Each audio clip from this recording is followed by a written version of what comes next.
tudo bem? Aqui é o professor Denilson. Eu vou falar um pouquinho para vocês, dando continuidade ao nosso projeto sobre o negro no Brasil.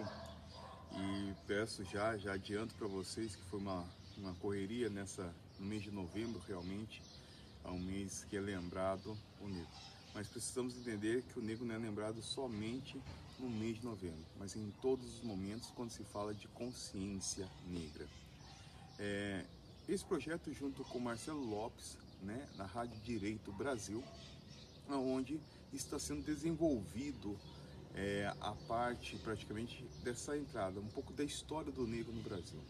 E na última aula falamos um pouco sobre o ideal, as transformações, o objetivo principal que foi o movimento abolicionista. Mas ele foi algo importante, foi interessante. O que levou o movimento? O que trouxe o movimento abolicionista? O movimento abolicionista ele trouxe uma direção, um norteamento para os ideais do povo negro. Mas infelizmente muitas vezes não aconteceu dessa forma. Ficou uma situação muito ruim. A Lei 13 de maio de 1888, ela que antecipava até mesmo o movimento republicano que vem pós a abolição, e isso vai simplesmente dar a entender que o movimento abolicionista incomodava muito, até mesmo o rompimento da monarquia. A partir da República, começa a ter uma influência muito grande do movimento chamado eugenia. O que seria esse movimento da eugenia? É simplesmente fazer o Brasil branqueamento, um Brasil europeu. Isso ficou totalmente estagnado, atrasado com situações que vivemos hoje, quando falamos de racismo estrutural. Esse negro após a abolição, ele vai para onde? O que leva a ele?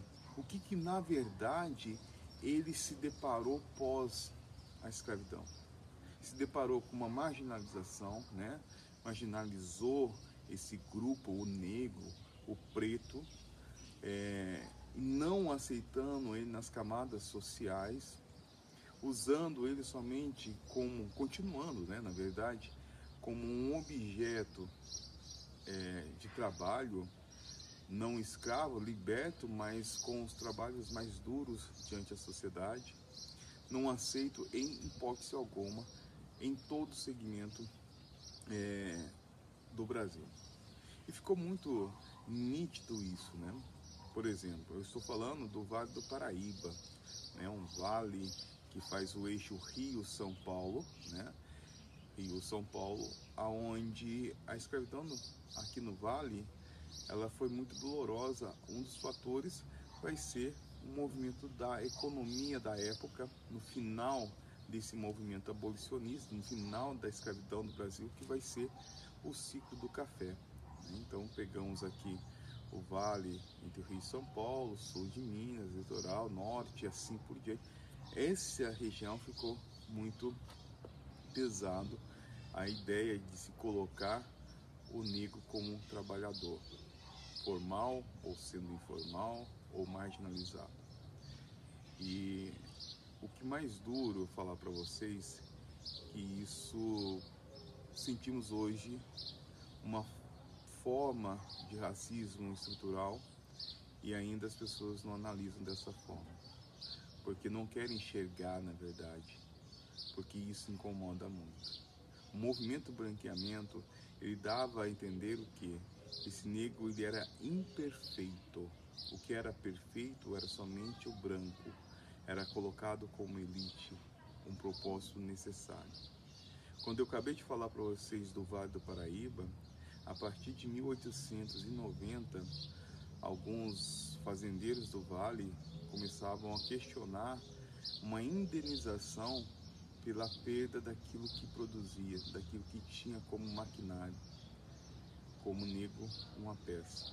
Por isso que podemos entender que ainda dentro da sociedade brasileira, a carne mais barata do mercado é a carne negra. E na próxima, conversa vamos entender um pouco mais essa estrutura, esse contexto estrutural, essa análise política, econômica, que atualmente não enxerga essa transformação, esse movimento que precisa ser manifestado, colocado, e ainda mais precisamos entender a nossa própria história. Precisamos resgatar, ter a sua identidade. E a identidade, ela soma lado a lado com aquilo que é passado, aquilo que já foi passado e aquilo que é presente. Então, falando um pouquinho desse negro, dessa estrutura do negro atual no Brasil, precisamos de uma reparação. Não é uma questão, a cota não é uma esmola. A cota é o que incomoda, ok? Segue lá na página do Marcelo Lopes, né? Rádio Direito Brasil, e a gente vai dar continuidade ao nosso bate-papo, algo totalmente mais rápido, falando dessa chegada do negro no Brasil. Nesse último momento, falamos praticamente desse movimento de branqueamento no Brasil, ok? Até mais, até a próxima. Sucesso!